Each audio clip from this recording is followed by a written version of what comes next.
Hello hello bà sụt đây từng ọc nia trả lời dương màu mơ ông pi course introduction bao dương tích thiện tôn cho môi nâng mê riêng mấy hai dân không tha từng ọc nia chào bà đàm pi pê nâng tới riêng viêm tích tích tới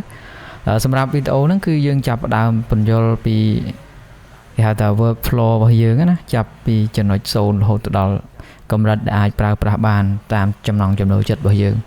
nhưng xâm rạp ca tà lại cầm thí việc đôi chia mình miền ấy ở bị bạ thế chẳng những ai mơ được không YouTube của bạn tại bà sân chỉ ẩn cho tới trăm trên video ở 10 tiền chắc là không video từ bộ nắng cứ dưng vậy ông pi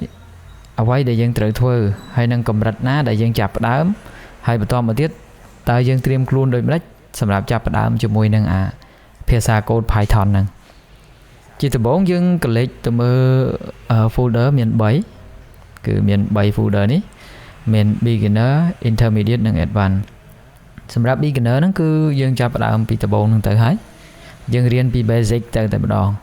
នេះគឺជា basic របស់ Python តែម្ដងយើងរៀនសុទ្ធពី code Python តែបើសិនជាអ្នកទាំងអស់គ្នាចង់បាននៅcourse ដទៃទៀតខ្ញុំនឹងបង្កើតគេហៅថា special course អាហ្នឹងគឺយើងធ្វើសម្រាប់ការងារទូទៅជាពិសេសផ្ដោតទៅលើការរៀននិងការបង្ហាញនៅអ្វីដែលយើងចង់បានឲ្យទៅ AI ហើយ AI នឹងធ្វើការឲ្យយើងតែបើសិនជាល្អយើងអាចគួរតែរៀន basic សិនបានប្រហែលជាខ្ទង់2អាទិត្យ3អាទិត្យទៅយើងអាចចូលទៅក្នុងថ្នាក់ AI នឹងបានហើយយើងប្រើ AI ឲ្យសរសេរកូដឲ្យយើងអញ្ចឹងអូខេអញ្ចឹងសម្រាប់ថ្នាក់ហ្នឹងខ្ញុំក៏ដាក់វីដេអូដែរតែគេលោកទាំងអស់គ្នាមើលអត់យល់អញ្ចឹងតែសម្រាប់ថ្នាក់ beginner បើអាច1អាទិត្យឬក៏2អាទិត្យបើសិនជាយើងមាន talent ខ្ពស់យើងនឹងអាចចាប់ចូលទៅក្នុងថ្នាក់ AI ស្រួលតែម្ដងហើយយើងអាចបង្កើតនៅអ្វីដែលយើងចង់បានក៏ប៉ុន្តែវាអត់ទាន់ច្បាស់ទេគ្រាន់តែយើងប្រើ AI មកសរសេរតែបើយើងយល់ពី basic នេះហើយយើងអាចប្រើ AI មកជំនួយយើងអាចសរសេរកម្មវិធីរបស់យើងវិញដំបូងយើងប្រើ AI បន្តមកទៀតនៅពេលដែលយើងច្បាស់នៅ basic យើងនឹងប្រើចំណេះដឹងយើងដោយយក AI មកជួយវិញនេះមានតែប៉ុណ្្នឹងទេតោះអញ្ចឹងកុំឲ្យចាំយូរសម្រាប់កម្មវិធីដែលយើងសរសេរគឺយើងប្រើប្រាស់ VS Code បើល្អយើងគួរតែប្រើ PyCharm ព្រោះ PyCharm ហ្នឹងជា professional របស់ Python តែម្ដងវាជា IDE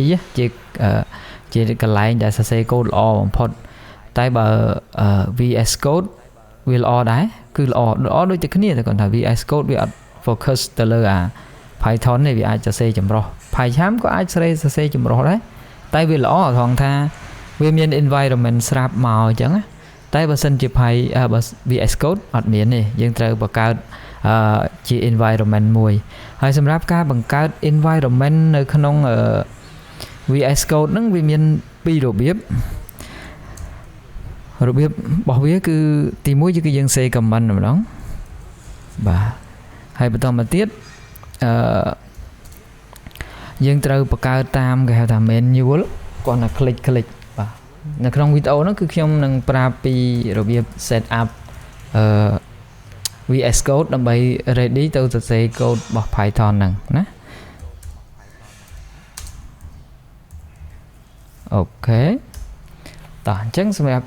ការសរសេររបស់វាគឺគ្មានអីត្រូវពិបាកទេអញ្ចឹងយើងគ្រាន់តែចូលទៅក្នុងកម្មវិធីយើងមកអានេះគឺ VS Code ខ្ញុំចង់បង្ហាញបន្តិចតាក់ទងជាមួយនឹងផ្ទាំង template របស់វានេះខាងមុខអញ្ចឹងវាបើកមកវាមាន welcome អញ្ចឹងយើងអាចបើកជា file new file អីចឹងទៅ new folder បើសិនជាកុំឲ្យមានភាពរញ៉េរញ៉ៃយើងបង្កើត folder មួយទៅណា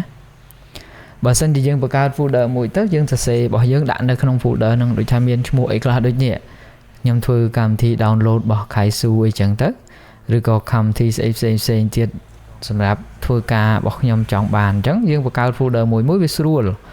ត្រង់ថាយើងទៅយកហើយយើងទៅបើកមកវាស្រួលអញ្ចឹងអូខេតោះអញ្ចឹងទី1គឺយើងចូលទៅក្នុង file នេះមកហើយយើងយកពាក្យថា new folder នេះ open folder នេះក៏បានឬក៏យើងបង្កើត open folder ពីខាងនេះក៏បានណាយើងអាចចុចកន្លែងនេះក៏បានដែរវាដូចគ្នាហ្នឹងអញ្ចឹងនៅក្នុងហ្នឹងខ្ញុំដាក់3 level នៅហ្នឹងអញ្ចឹងយើងយក beginner ទៅយើងចុច open ទៅគឺវាបានប៉ុណ្ណឹងនេះខាងនេះគឺជា folder របស់យើងនេះឃ ឃើញចំណងជើងវា beginner នេះអញ្ចឹងអា file ទាំងអស់ដែលយើងបង្កើតនៅហ្នឹងទាំង source ទាំងរូបភាពទាំង JSON ចឹងអីដែលនេះគេដាក់នៅនេះណាយើងត្រូវចាំអញ្ចឹងអានេះយើងអាចបរិយារួមវាបានយើងគិតថាតលាយទលំអីយើងបើកបានអូខេទី2កន្លែងនេះនៅពេលដែលយើងចាប់ដើមបង្កើត file មួយឧទាហរណ៍ថា new file នៅពេលដែលយើងបង្កើត new file យើងសរសេរមកយើងដាក់ចំណងជើងអីគេភាគច្រើនគឺជាឈ្មោះរបស់កម្មវិធីយើងចង់ដាក់អីក៏បានដែរយល់ថាឥឡូវខ្ញុំដាក់ main មួយទៅ main អញ្ចឹងយើងសរសេរជាភាសា Python សម្រាប់ភាសា Python គឺ .py ណាយើង enter វាមកវានឹងចេញមកកន្លែងនេះហ្នឹងយើងអាចបិទ welcome នេះក៏បានអាកន្លែងនេះជាកន្លែងដែលយើងសរសេរអាកន្លែងនេះជាកន្លែងដែលយើង store ទាំងអស់មានន័យថាយើង store គ្រប់យ៉ាងទាំង source របស់វាសម្រាប់ជំនួយអីក៏នៅខាងនេះណាបន្តមកទៀតតែយើងគួរធ្វើអីយើងត្រូវបង្កើតenvironment មួយណា environment ហ្នឹងគឺត្រូវតែបង្កើតអញ្ចឹងដើម្បីបង្កើត environment ហ្នឹងយើងត្រូវទៅដើររកគេហៅថា terminal នេះភាសា terminal នេះយើងមើល terminal នេះយើងយក new terminal មកអញ្ចឹង terminal ហ្នឹងយើងអាចយកទៅដាក់ទៅណាក៏បានដែរនៅទៅនេះក៏បានយើងដាក់ពីក្រោមក៏បានយើងគាត់អូសវាអញ្ចឹងទៅអូសវាដាក់នេះមកគឺវាមកនេះហើយណាអញ្ចឹងអានេះយើងបិទវាចោលទៅកុំឲ្យវារញ៉េរញ៉ៃនេះយើងប្រើអញ្ចឹងទៅឬក៏យើងគិតថាអូអានេះញ៉ៃយើងអូសវាចូលគ្នាយើងអាចអូសទៅមកបានអាហ្នឹងណាយើងអាចអូសដាក់ទៅនេះដាក់ទៅណាក៏បានតែតាមចិត្តរបស់យើងចាប់អូសទៅយើងរៀបគេហៅថារបៀបនៃការរៀបរបស់វាណាអូខេហ្នឹងអា terminal នេះគឺយើងសរសេរ environment មួយស្អីគេ environment របស់វាហ្នឹងអា environment ហ្នឹងមានន័យថាយើងបង្កើតកន្លែងមួយសម្រាប់ store ព្រោះភាសា Python ភាគច្រើនគឺគេប្រើគេហៅភាសាកូដផ្សេងទៀតណាមានន័យថាមានអ្នក develop មុនដែលគេធ្វើហើយយើងគ្រាន់តែបង្កើត environment ហ្នឹងហើយយើង install អាហ្នឹងចូលទៅក្នុង environment របស់យើងសម្រាប់ហៅមកប្រើពេលក្រោយអូខេឧទាហរណ៍ខ្ញុំឧទាហរណ៍មួយណាដូចថាអានេះជាគេហៅថាកូដមួយដែលមាននៅក្នុង Python ហើយឧទាហរណ៍ថាយើងចង់ប្រើអីគេ import random នេះអាហ្នឹងមានន័យថាវាមានរបស់វាអញ្ចឹងយើងគិតថាយើងចង់ធ្វើអីគេណាយើងចង់ឲ្យវា random មិនnumber យើងចង់ឲ្យវា random number នេះពី1ទៅដល់100អញ្ចឹងយើងគេហៅវាមកប្រើ random នេះគេហៅចេញពីអានេះមកឃើញទេ .random អា random ហ្នឹងមានន័យថា function មួយរបស់ random ហ្នឹងអា random ហ្នឹងវាមានចំណុចរបស់វាឧទាហរណ៍ថាឥឡូវយើងមានមុខវិជ្ជាគណិតមួយគណិតហ្នឹងវាជាធំវាជាមុខវិជ្ជាធំមួយណាអញ្ចឹងនៅក្នុងគណិតវាមានពេជ្រគណិតនិងធរណីមាត្ររបៀបអញ្ចឹងណាអញ្ចឹងអាហ្នឹងគឺគេហៅអញ្ចឹងគណិតបន្តមកផ្នែករបស់វាអានេះវាប្រៀបដូចជាធរណីមាត្រឬក៏ពេជ្រគណិតអញ្ចឹងជាផ្នែកមួយអញ្ចឹងហើយគេហៅវាមកម្ដុំដំបូងគឺគេហៅវាមកម្ដុំបន្តមកគេហៅជំនាញរបស់វាមួយមកប្រើអញ្ចឹងអា random ហ្នឹងមានន័យថាជាការ random លេខ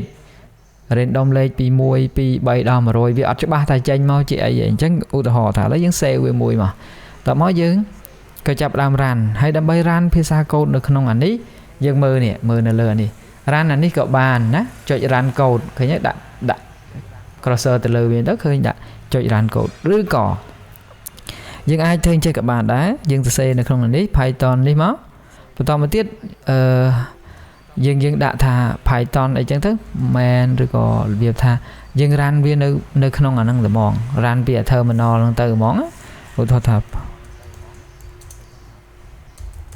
main.py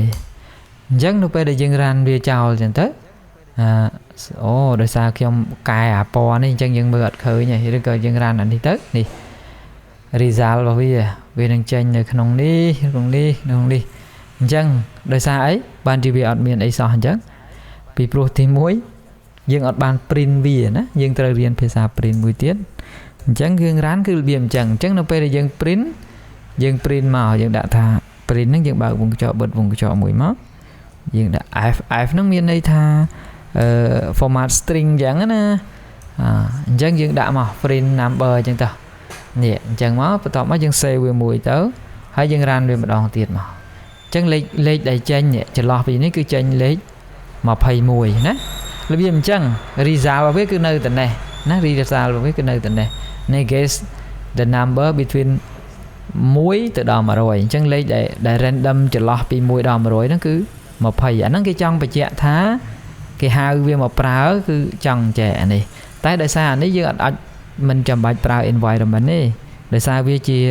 source code មួយរបស់ Python ហើយវាតម្លើងហើយស្រាប់នៅក្នុងម៉ាស៊ីនរបស់យើងហើយអញ្ចឹងជាក់ស្ដែងបើសិនជា code ផ្សេងគេត្រូវបង្កើត environment នេះមួយតោះអញ្ចឹងតោះយើងទៅបង្កើត environment ហ្នឹងរបៀបម៉េចវិញយើងចូលទៅក្នុង terminal មកអូខេអញ្ចឹងដើម្បីបង្កើត environment បានតោះយើងធ្វើម៉េចទី1គឺយើងប្រើភាសា code វាស្រួលទេយើងគ្រាន់តែចូលទៅក្នុង Python ណាយើងសរសេរដូចខ្ញុំមកយើងដាក់ថា Python -m m ហ្នឹងមានន័យថា make ណាឬក៏អីទេយើងទៅតាមនឹង when we បន្ទាប់មកយើងដាក់ឈ្មោះវាទៅជាអី dot អីគេណា van v អញ្ចឹងទៅណាអានឹងវាថា vnv ភាគច្រើនគេហៅជា vnv